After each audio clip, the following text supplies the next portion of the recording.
संदेश से आते हैं, हमें तड़पाते हैं, जो चिट्ठी आती है तो पूछे जाती है कि घर कब आओगे। आज पूरा देश इस संसद को देख रहा होगा। पूरे देश की सीमाओं पर 15,000 किलोमीटर भारत की सीमा को सुरक्षा करने वाले हमारे जवान, हमारे अधिकारी आज हमारी इस डिबेट को सुन रहे होंगे और वो देख रहे होंगे कि किस तरह से मोदी जी की सरकार उन जवानों के साथ, उन अधिकारियों के साथ जो अपने प्राणों की आहुति देकर देश की रक्षा करते हैं, उनके साथ अन्याय करने जा रही है, घोर पाप करने जा रही है। इसलिए महोदया, मैं इस बिल के विरोध में अपनी बात कहने के लिए खड़ा हुआ हूं। एक फिल्म आई थी बॉर्डर, उस फिल्म का गाना था, संदेश से आते हैं, हमें तड़पाते हैं, जो चिट्ठी आती है तो पूछे जाती है कि घर कब आओगे। हम तो पार्लियामेंट का सेशन खत्म होता है घर जाते हैं, लेकिन हमारे वो जवान जो सीमाओं की रक्षा करते हैं वो घर नहीं जा पाते। दिवाली हो, होली हो, तमाम त्योहार हो, शादी हो, ब्याह हो, चाहते हुए भी अपने घर नहीं जा पाते। महोदया, देश की 15,000 किलोमीटर की सीमा की सुरक्षा ये सीएपीएफ के जवान और अधिकारी करते हैं। और मैं बड़ी विनम्रता पूर्वक आपके माध्यम से सरकार से पूछना चाहता हूं, क्या उनकी मौत को आप शहीद का दर्जा भी देने को तैयार नहीं है? शर्म नहीं आती आपको?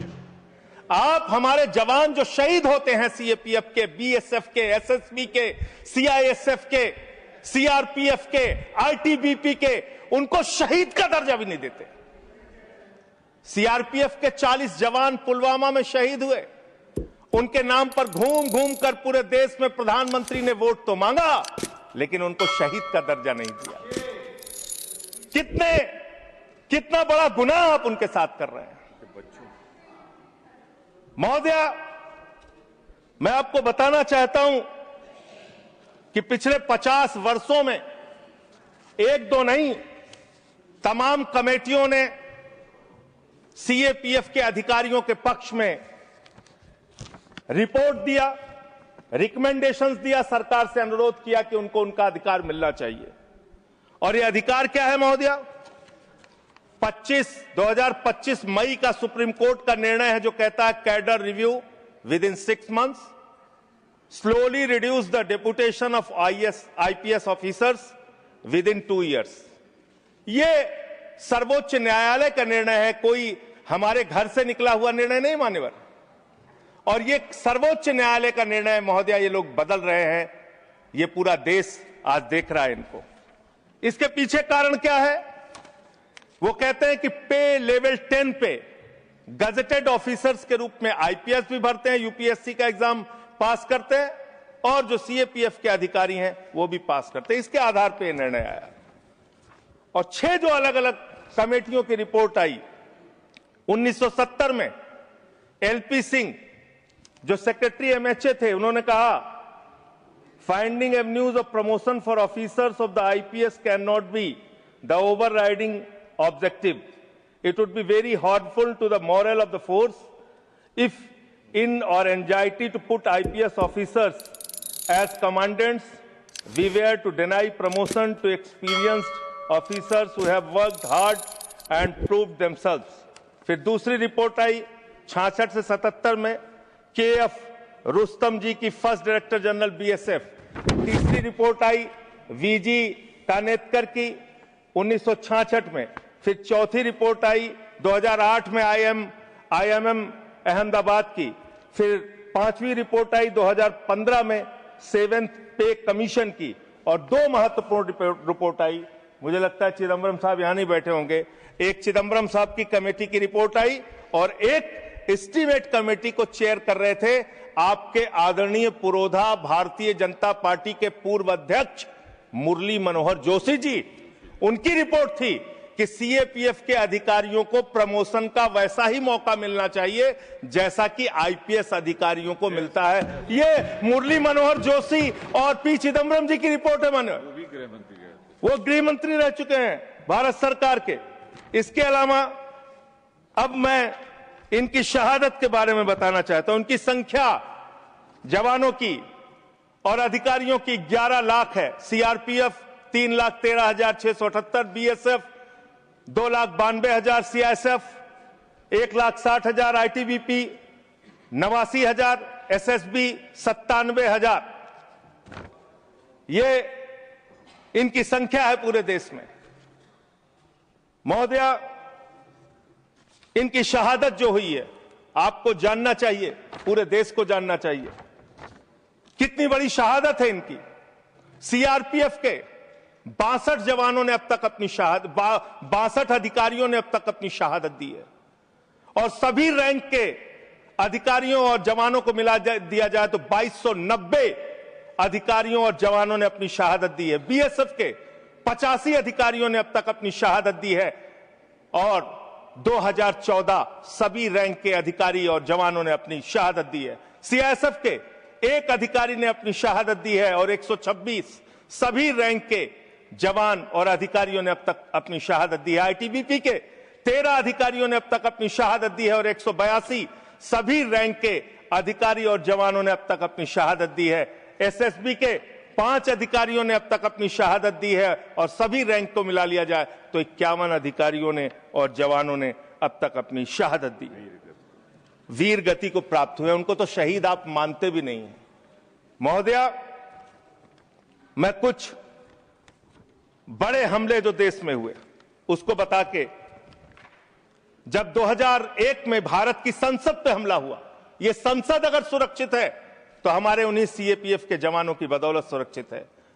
9 जवानों ने अपनी शहादत दी। मुंबई अटैक में 160 जवान और लोग अपनी शहादत दी। कश्मीर में 2014 में 20 जवानों ने अपनी शहादत दी। 2014 में वेस्ट बंगाल के एक्सप्लोजन में 2 जवानों ने अपनी शहादत दी। 2015 में 10 पुलिस फोर्स के लोगों ने अपनी शहादत दी। पठानकोट में 7 जवानों ने अपनी शहादत दी। 2016 में उड़ी अटैक में 19 जवानों ने अपनी शहादत दी। अमरनाथ के अटैक में 7 जवानों ने अपनी शहादत दी। सुकमा अटैक में 9 सीआरपीएफ के जवानों ने अपनी शहादत दी और 2019 में 40 सीआरपीएफ के जवानों ने अपनी शहादत दी। पूरे देश में उनके नाम पे आपने वोट मांगा, लेकिन उनको शहीद का दर्जा आज तक नहीं दिया। महोदया, कब से इनका मामला चल रहा है और कितना खेल आपने किया इनके साथ। आप देखिए, 2010 में सीआरपीएफ के एक असिस्टेंट कमांडेंट की भर्ती होती है, 15 साल में कोई प्रमोशन नहीं। बीएसएफ के एक जवान की असिस्टेंट कमांडेंट की भर्ती होती है, 13 साल में कोई प्रमोशन नहीं। और एक आईपीएस अधिकारी की 2012 में भर्ती होती है, 13 साल में 4 प्रमोशन उसको मिलते हैं। हम आईपीएस के प्रमोशन के खिलाफ नहीं है, लेकिन सीएपीएफ के अधिकारियों को प्रमोशन क्यों नहीं, ये तो कम से कम आपको बताना पड़ेगा। इसी प्रकार से डिप्टी कमांडेंट पे 18 साल में 1 प्रमोशन बीएसएफ सीआरपीएफ को और 20 साल में 1 प्रमोशन बीएसएफ को, और आईपीएस अधिकारी को आईजी रैंक पे 19 साल में 5 प्रमोशन मिलके आईजी वो बन जाते हैं। इसी प्रकार से 2003 में सेकंड इन कमांडेंट पे पहुंचता है एक सीआरपीएफ का अधिकारी और बीएसएफ 1997 में सेकंड इन कमांडेंट बनते हैं। 1997 बैच के अधिकारी और एडिशनल डायरेक्टर जनरल 1998 का आईपीएस बन जाता है। अब इनकी दशा क्या है मान्यवर, जो आपने इनके साथ किया, कैसे कैसे किया, यही अंतिम बात कह के अपनी बात समाप्त करूंगा। कब से ये लोग कानूनी लड़ाई लड़ रहे हैं। 2012 में इन्होंने हाई कोर्ट दिल्ली में एक रिट पिटीशन दाखिल किया। फिर 2015 में इनको दिल्ली हाई कोर्ट से इनके पक्ष में आदेश आया। 16 में फिर आप इनके खिलाफ चले गए। फिर फरवरी में सुप्रीम कोर्ट ने आपके आदेश, आपकी एसएलपी को रिजेक्ट किया। फिर 2 अप्रैल 2019 में फिर इनके पक्ष में आदेश आया। फिर 3 जुलाई 2019 को, सबसे महत्वपूर्ण यह है महोदया, 3 जुलाई 2019 को मेरे ख्याल से 2 कैबिनेट मंत्री तो हैं, वो जरूर रहे होंगे उस कैबिनेट में, कैबिनेट ने पास किया महोदया, इसी सरकार के कैबिनेट में। क्या लिखा है इसमें? This would result in grant of NFFU to eligible Group A executive cadre officers of CAPF. The decision would also benefit Group A executive cadre officers of CAPF for availing the benefit of NFSG at an enhanced rate of 30% as per guidelines. ये आपके cabinet का आदेश है, cabinet का आदेश आप खुद ही पलट रहे हैं। जो 2019 जुलाई में आपने इन अधिकारियों के पक्ष में एक निर्णय लिया, उसको आप खुद से पलट रहे हैं। महोदया, मैं आपके माध्यम से इस सरकार से कहना चाहता हूं, इन जवानों के साथ, इनके अधिकारियों के साथ ये अन्याय मत कीजिए। ये देश आपको माफ नहीं करेगा। ये भारत की सुरक्षा करते हैं, सीमाओं की सुरक्षा करते हैं, संसद की सुरक्षा करते हैं, एयरपोर्ट की सुरक्षा करते हैं।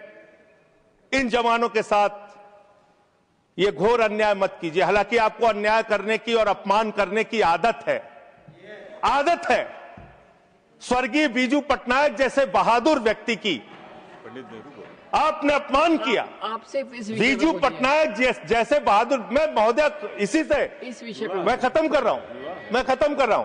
1948 में पंजाब रेजिमेंट को युद्ध के वक्त बीजू पटनायक जी ने एक पायलट के तौर पर सीमा पे पहुंचाया था। आप उनको CIA का एजेंट कहते हैं। शर्म आती है आपके ऊपर? ये आप कर रहे हैं।